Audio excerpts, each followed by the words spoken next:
Relationships, building and developing them are critical in the financial advice space. But should you start? Joined today by Ron Carson, Carson Group. Ron, welcome. It's great to be here, Matt. Thank you so much for making some time. Talk to me a little bit about the value of relationships.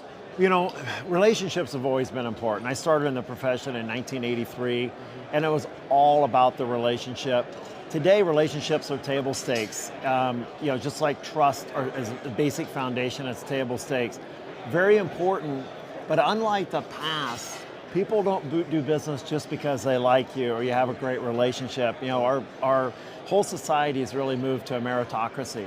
If you're not demonstrating value, a relationship's not enough. Now, don't get me wrong, strong foundation, like I said, you need it to get started, but I grew up where that's all you needed, and there's a lot of advisors still trying to just build their business on pure relationships, and the value proposition is more important than ever today. So think about your value proposition. What is it? What distinguishes you guys, and what puts you guys ahead of the curve here?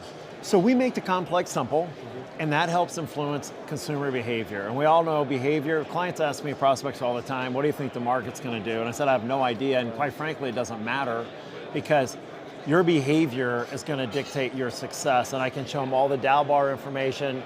The market's going to cause you to do the wrong thing at the wrong moment. It always does. If you don't have a game plan, if you don't have confidence in the team, getting the risk budget right is critical. Understanding the family index number is critical. And another thing we're now doing with the Carson Group is the VOR, value of the relationship, where you heard in our session with Paul and I talking about fees, the F word, is you have to be able to show the planning alpha as well. And what we're doing with our technology is people will be able to see a timeline of critical decisions made throughout the process. So we want clients to see, man, they did this, they influenced my behavior. And then we want to have a very proactive element where we're reaching out, anticipating a client's need before they even know they have the need. That's how you show and demonstrate value beyond a doubt. And our marketplace, our advisors that have a high value proposition are growing like mad. Those that are reducing fees aren't, and we just did a survey in there. 95% of them say their clients want high value, but at the same time, only 25% of them are increasing their fee to invest in their future for themselves and their client, which I think is a huge mistake. Absolutely. Now, you guys are growing by leaps and bounds here. Huge growth at Carson Group, and I think it starts with, you don't just take that relationship for granted, you really are quantifying data on top of all that. We are quantifying data, and scale matters, and you may not even know this, we just announced this yesterday to our partners, is I'd read one of the largest independent broker dealers, someone that had left, said, why did you leave?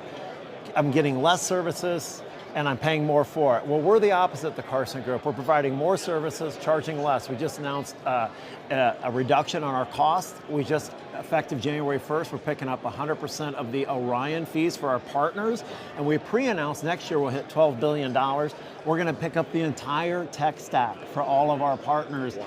And that's, when you're out there as a one-man band or an island or tied to a broken dealer, you're going to have to ask yourself, can I really compete with these value propositions that are doing the things I just talked about with technology, while at the same time being able to reduce cost so you can reinvest in people and processes. And by the way, all of our partners, it's about an average of $60,000 savings, and we've asked them to reinvest in additional stakeholders for the future. That's incredible, because I had an advisor come to me yesterday who said, with this kind of model, how can the small broker-dealer even compete with what you guys are doing right now? You can't. You saw the financial engines Edelman deal. I mean, $200 billion. I've got Mark Hurley here. We have our powerhouse panel tomorrow. This consolidation is real, and it's going to happen. If we get a market event, bear market for 20%, I'll define it, for 12 months, you're going to see big consolidation fast, and you're going to see AI, by the way. Google, Duplex, it's phenomenal. You saw Fidelity came out with VR along with Symmetra, which is an Amazon company. These are real threats, and if advisor, we think about the value stack, table stakes. If you can't get up to where you're helping fulfillment and really give peace of mind, and you leveraging these cool technologies and doing it at a fair price, you can't compete. You need to partner with somebody. Absolutely, and Carson Group, you guys aren't just above the bar, you are the bar. Well, we're a solution. There's others out there, and we're not for everybody, but I tell you what, I think, I'm pulling the fire alarm here, because I think a lot of advisors are rearranging the furniture in their house and the roof is on fire and they don't know it. True. They just don't know it. It's true. Ron, amazing insights. Thanks so much Thank you today. very Appreciate much. it. For Investment News, I'm Matt Ackerman.